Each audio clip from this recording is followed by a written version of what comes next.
Let's bring in former U.S. Ambassador to NATO, Kurt Volker. You weren't in the room, Mr. Ambassador, but how do you assess the results of the Trump-Putin meeting in Alaska? I guess I would assess it as Putin got away without doing anything.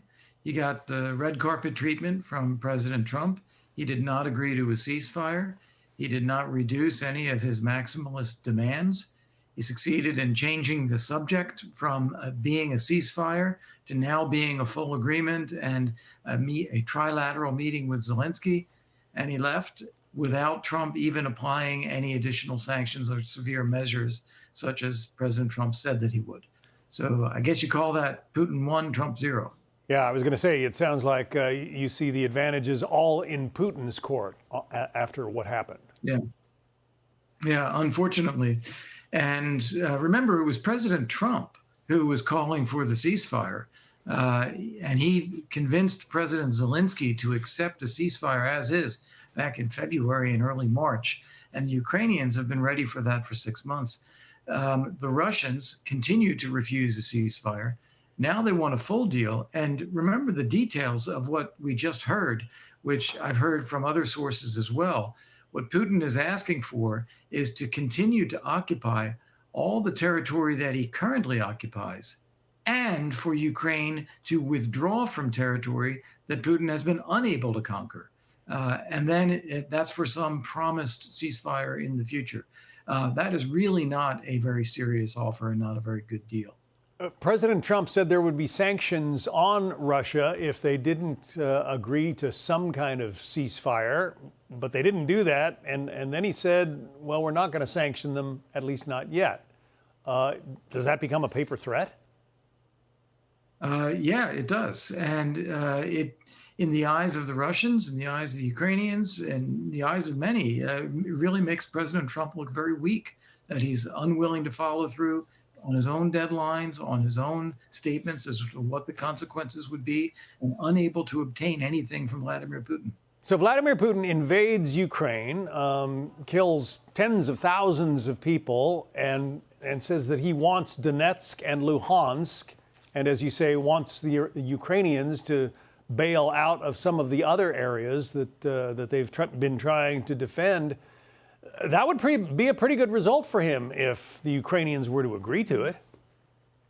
That would be gaining territory he's been unable to take militarily by getting President Trump and others to pressure Ukraine just to give it to him for free. And there's no guarantee that Putin would stop there just because he says so. I hate to make the comparisons to the 1930s, but this is very similar to giving Hitler the Sudetenland in Czechoslovakia and hoping that's all he takes, and then he takes the whole country. Right. The fact that Putin got to appear on the red carpet, we're seeing him there, got to appear on the red carpet with the U.S. president to his people, that is a sign of what? Stature, sort of an equivalency, Stature. I guess you'd say. Yes. Russia back on the world stage, respect for Russia, respect for President Putin, acceptability. And of course, the reason he hasn't been able to do anything like this for years is because he is indicted for war crimes by the International Criminal Court. And that indictment is based on abduction of tens of thousands of Ukrainian children, bringing them back to Russia and brainwashing them into thinking that they're actually Russians and that Ukraine is evil. So this is a pretty horrific crime. It usually qualifies as genocide.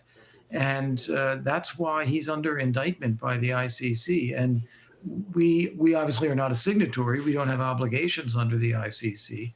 But giving him this kind of warm and red carpet reception is exactly the kind of signal the Russians are looking for to get out from that kind of pariah status. Meantime, the drone attacks continue. They keep launching drones at civilian targets, the Russians do, and killing.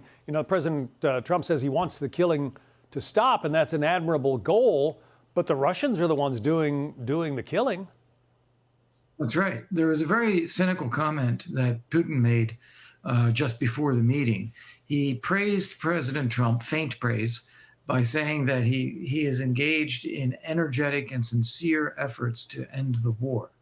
Well, that's very condescending because he's putting all the blame on Trump and all the burden on Trump to end the war, when Vladimir Putin could end the war with a snap of his fingers. He's facing a lot of economic trouble, though, at home, and he's killed close to 1 million members of his own army.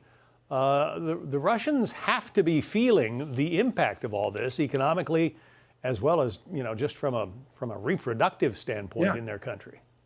No, clearly they are. There's a lot of resistance now to conscription in Russia because it's starting to get to the bone, and they've raided the regions around Russia and all the non-Russian ethnic groups, and now it's starting to bite a little bit. So people are concerned about that.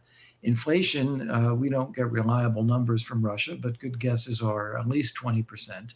Interest rates are higher than that. If anyone wants to borrow money for a car or a house or something, there's a labor shortage, there's goods and parts shortages, and the state budget is increasingly dedicated to the military effort. So it's coming at a cost of other state expenditures, and it is in deficit. They are losing money month by month and digging into their reserves. So the smart thing to do would be to keep piling on the pressure on Russia's economy, play this out longer to squeeze that economy, and put on the secondary sanctions that President Trump has talked about, secondary tariffs as well. Try to dry up the flow of oil and gas revenue into the Kremlin budget. That's the kind of thing that would cause Putin to actually end the war. Right now, Putin is just having fun making increasing demands and seeing what he can get people to give him. Former U.S. Ambassador to NATO, Kurt Volker. Mr. Ambassador, thanks.